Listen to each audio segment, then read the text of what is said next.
Bismillahirrahmanirrahim. Assalamualaikum warahmatullahi wabarakatuh. Sahabat yang beriman, berjudi menurut Islam masuk kategori dosa besar dan pelaku dosa besar akan mendapat tempat di neraka jahanam. Betapa ngeri dosa judi, yang dalam terminologi agama diartikan sebagai transaksi dua belah pihak untuk kepemilikan suatu benda atau jasa yang menguntungkan satu pihak dan merugikan pihak lain. Dalam Al-Quran disebutkan maisir atau permainan yang di dalamnya mengandung taruhan atau ada untung rugi adalah haram dan termasuk judi. Segala bentuk permainan yang di dalamnya dipersyaratkan jika salah seorang pemain menang dan mengambil keuntungan dari pemain yang kalah atau sebaliknya, maka termasuk judi yang diharamkan. Penting diketahui, judi bahkan digandengkan dengan khamar, berkurban untuk berhala dan mengundi nasib. Allah Subhanahu wa taala berfirman dalam Quran surat Al-Maidah ayat 90 yang artinya, "Hai orang-orang yang beriman, sesungguhnya meminum khamar, berjudi, berkorban untuk berhala, mengundi nasib dengan panah adalah termasuk perbuatan syaitan. Maka jauhilah perbuatan-perbuatan itu agar kamu mendapat keberuntungan." Judi atau khimar dengan khamar, al-ansab dan al-ajlam merupakan perkara-perkara yang tidak diragukan lagi keharamannya.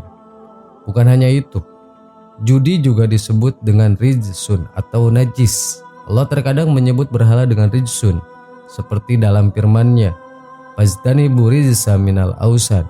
Maka jauhilah olehmu berhala-berhala yang najis itu. Quran surat Al-Hajj ayat 30. Allah Subhanahu wa taala menjelaskan bahwa judi adalah amalan setan dalam firman-Nya yang artinya, judi adalah termasuk perbuatan setan dan semua amalan yang merupakan amalan setan hukumnya haram, karena setan itu sangat bersemangat untuk menyesatkan manusia dan menjerumuskan mereka ke dalam kesesatan. Allah Subhanahu wa taala telah memperingatkan bahwa setan musuh manusia dengan peringatan yang keras. Allah taala berfirman, Bismillahirrahmanirrahim, "Inna syaitana lakum aduun fajtahidu adu innama yad'u hijbatu liyakunu mina ashabi syair." Shadaqallahul adzim. Sesungguhnya setan itu adalah musuh bagimu, maka anggaplah ia musuhmu. Karena sesungguhnya setan-setan itu hanya mengajak golongannya supaya mereka menjadi penghuni neraka yang menyala-nyala. Quran surat Al-Fatir ayat 6. Untuk memperdayai, setan mengganggu manusia dengan berbagai cara, termasuk persoalan judi. Rasulullah SAW bersabda, "Akan datang suatu masa pada umat manusia, mereka tidak peduli lagi dengan cara untuk mendapatkan harta, apakah melalui cara yang halal ataukah dengan cara yang haram." Hadis riwayat Bukhari. Modernisasi yang merupakan tanda kemajuan ilmu pengetahuan manusia seringkali tidak sejalan dengan kondisi iman dan takwa, sehingga tidak sedikit orang yang menghalalkan segala cara untuk mendapatkan nikmat dunia yang diinginkan oleh hawa nafsunya. Rasulullah SAW pernah bersabda, "Dua orang yang sedang melakukan jual beli dibolehkan tawar-menawar selama belum berpisah. Jika mereka itu berlaku jujur dan menjelaskan ciri dagangannya, maka mereka akan diberi barokah dalam perdagangan itu. Tetapi jika mereka berdusta dan menyembunyikan ciri dagangannya, barokah dagangnya itu akan dihapus." Riwayat Bukhari. Rasulullah SAW bersabda, "Tidak halal seseorang menjual suatu perdagangan melainkan dia harus menjelaskan ciri perdagangannya itu. Dan tidak halal seseorang mengetahuinya melainkan dia harus menjelaskannya." Hadis riwayat Hakim dan Baihaqi. Sekalipun hiburan dan permainan itu dibolehkan, tetapi Islam mengharamkan setiap permainan yang dicampuri perjudian, yaitu permainan yang tidak luput dari untung rugi yang dialami oleh si pemain. Sudah disebutkan terdahulu tentang sabda Nabi Muhammad SAW yang mengatakan, "Barang siapa yang berkata kepada rekannya, 'Mari bermain judi,' maka hendaklah ia bersedekah." Hadis riwayat Bukhari dan Muslim. Sahabat yang beriman, oleh karena itu, tidak halal seorang muslim menjadikan permainan judi sebagai alat untuk menghibur diri dan mengisi waktu senggang. Begitu juga tidak halal seorang muslim menjadikan permainan judi sebagai alat mencari uang dalam situasi apapun. Na'udzubillahi min dzalik. Assalamualaikum warahmatullahi wabarakatuh.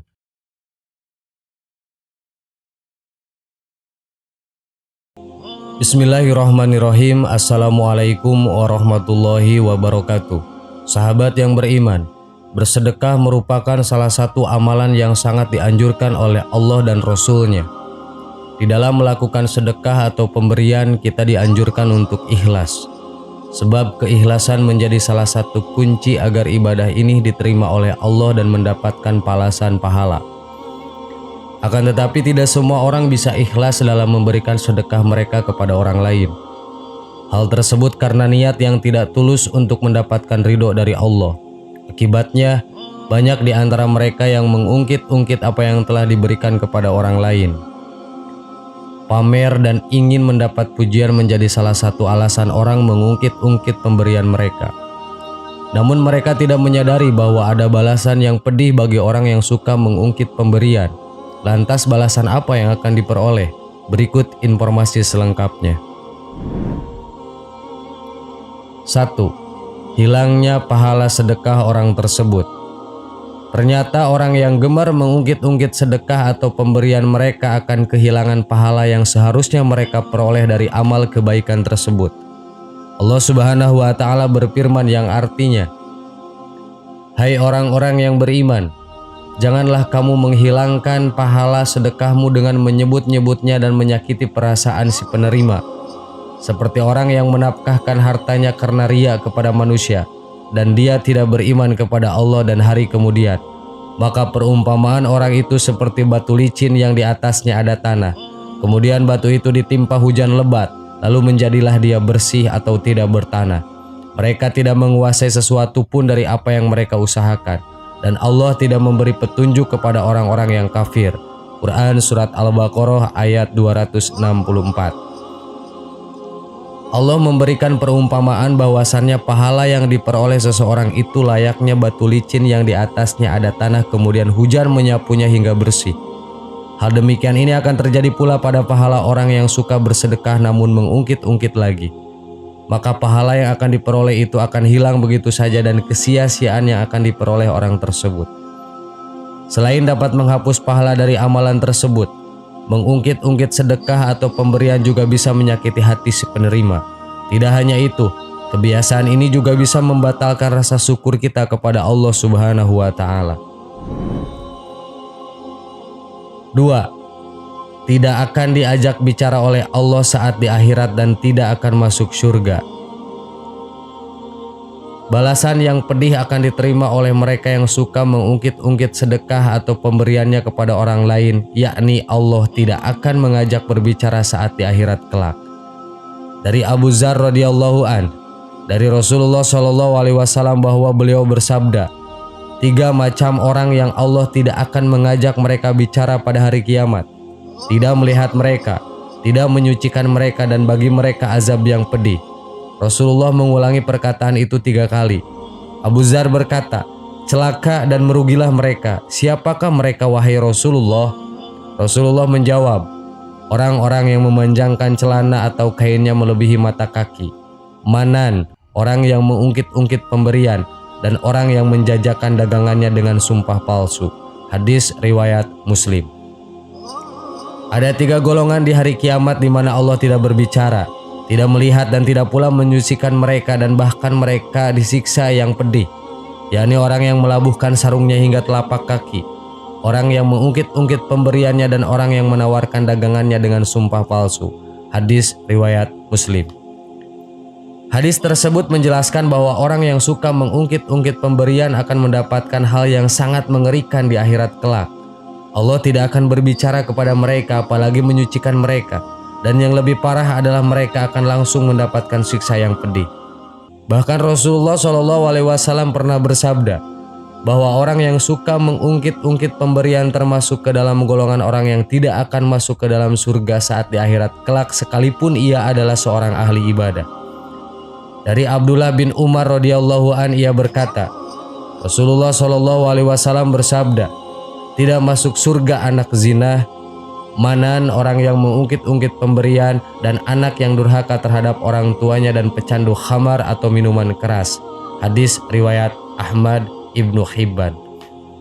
Dari Abdullah bin Umar radhiyallahu an, ia berkata, Rasulullah SAW bersabda, Tiga macam orang yang tidak masuk surga: anak yang durhaka terhadap orang tuanya, orang yang candu minuman keras, dan orang yang mengungkit-ungkit pemberiannya.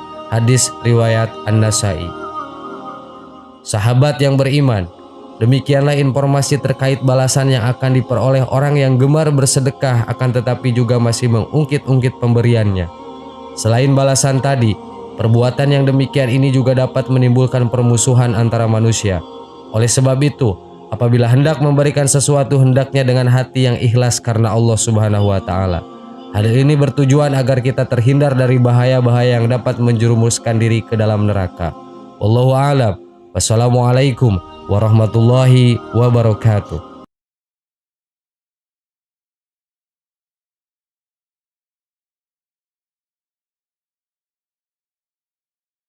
Subhanallah walhamdulillah wala